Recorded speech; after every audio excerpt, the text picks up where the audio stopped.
Fazer também uma manifestação de Juan Guaidó, né, um político venezuelano que faz oposição a Nicolás Maduro e que teve, inclusive, apoio e reconhecimento de Jair Bolsonaro, presidente à época. Está traduzido aqui para vocês, mas algumas questões ainda estão na outra língua, né? O presidente do Brasil, por laços ideológicos e econômicos, revitimiza o povo venezuelano ao negar o caráter ditatorial de Maduro. Ali está olvida, né, que seria esquece dos assassinos, das vítimas, da destruição do Amazonas e para milhões de imigrantes. Atitudes negacionistas de chefes de Estado são aval para que indivíduos como Maduro sigam agindo com impunidade. Como é que vocês enxergam essa publicação que foi feita, então, por Juan Guaidó, que é oposição a Nicolás Maduro na Venezuela?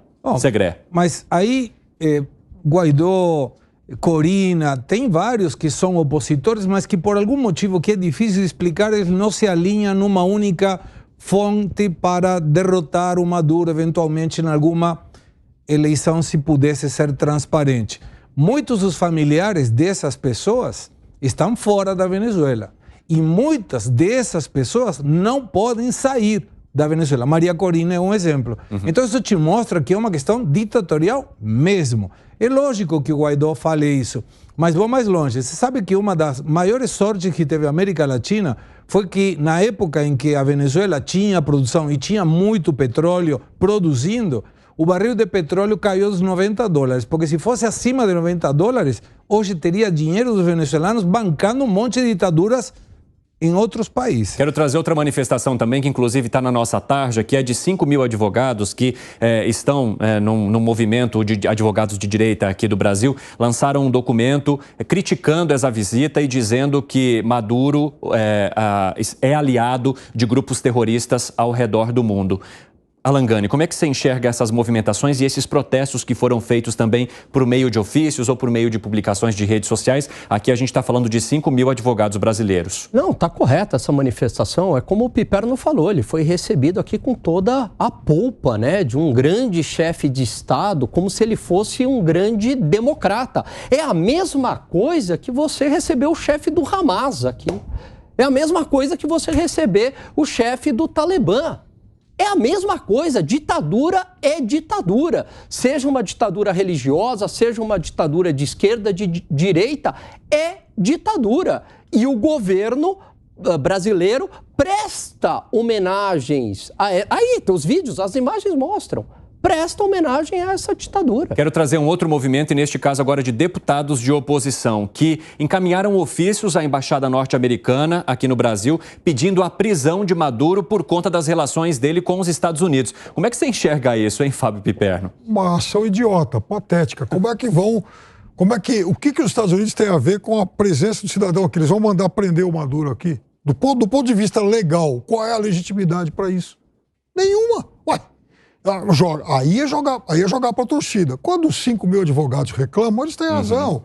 Por mais conservadores que sejam, por mais que não haja muita isenção, porque ninguém falou nada nas visitas ao Viktor Orbán, mas tudo bem, e a outros, então vamos deixar passar isso. Mas eles têm razão nessa manifestação.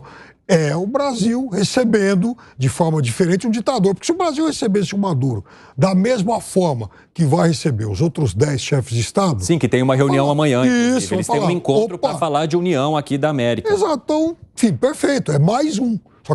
Só que ele foi recebido de uma forma diferenciada. Então, vale e sim... cabem as críticas mais rigorosas. Agora, enfim, embaixada americana, prenda o Maduro.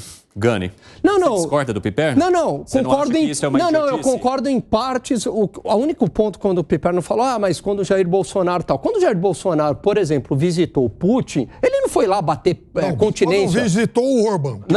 Mas não vai lá bater continência, é uma relação pragmática comercial. Agora, receber aqui na sua casa, né, com toda essa população... Mas ele está falando de uma ditadura da Hungria. Não, mas não há toda essa festa, toda essa polpa, toda essa prestação, essa vassalagem, né, para receber o Maduro. Não houve isso no caso do Jair Bolsonaro. Foi lá. Não, mas olha a relação, né, o Maduro chegando aqui. Olha como é que isso é passado. Aliás, o próprio Lula, ele não fala dos fatos que é uma ditadura. O que ele fala? É uma narrativa. Ele usa a palavra narrativa várias vezes. Né? Quer dizer, ele fala assim, a sua narrativa tem que prevalecer a minha narrativa. Mas o que é isso? Tem que prevalecer a verdade, como você falou. Fala, Segré. Não, a questão é difícil identificar do ponto de vista geopolítico. Não é a mesma coisa que Maduro ou Daniel Ortega ou Putin venha ao Brasil que o Lula visite algum desses países. Do ponto de vista da pessoa do brasileiro é muito diferente.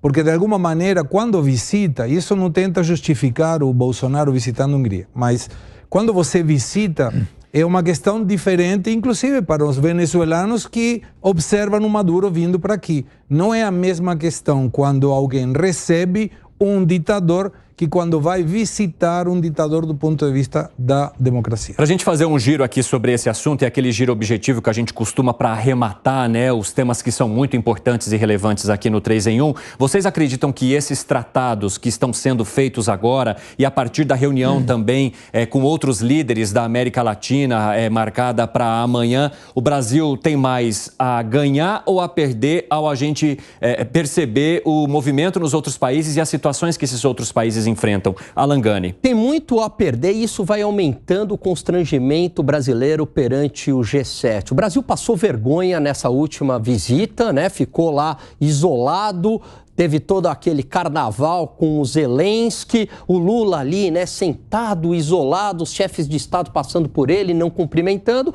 e agora coloca mais gasolina aí na fogueira. E essa política lá atrás, Evandro, dos amigos do Foro de São Paulo, da grana do BNDES para os amiguinhos do Foro de São Paulo, não deu certo. Gustavo Segré.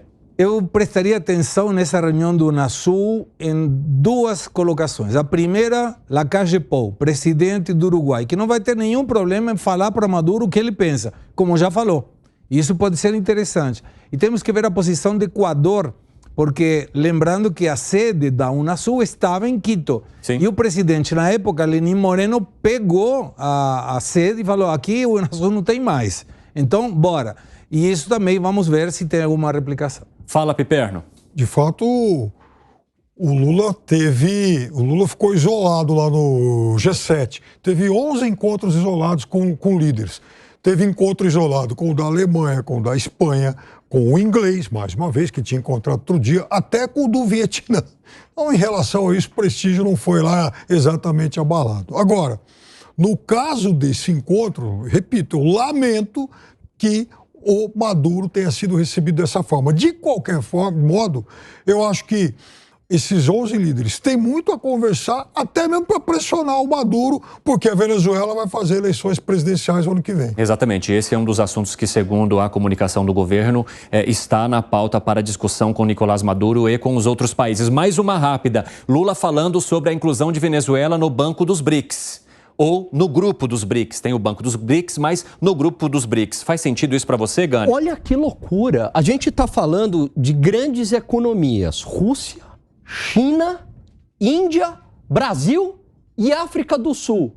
Qual é o sentido da Venezuela entrar nos BRICS perante essas economias? Né? A Rússia, tudo bem, passa aí por problemas, mas é uma grande produtora de energia, de commodities. A China nem se fala, né? A segunda maior economia do mundo. Índia também se tornando aí uma grande economia, uma potência econômica, se tornando a nova China. África do Sul, parecido com o Brasil. E aí, a Venezuela.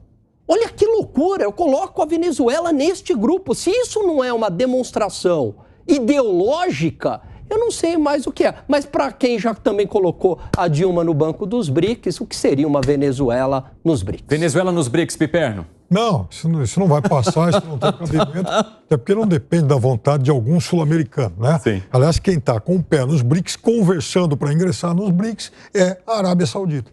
Gustavo Segré. Argentina também, o Lula convidou a Venezuela e a Argentina. Olha o clube de amigos que está tendo o Brasil. Mas seria só para tirar dinheiro, porque lembrando, para entrar nos BRICS tem que aportar dinheiro. E pode ser retirado, segundo a Carta Orgânica dos BRICS, indicando que seria financiamento para projetos de infraestrutura ou sustentáveis. Vamos ver o que a Venezuela vai querer.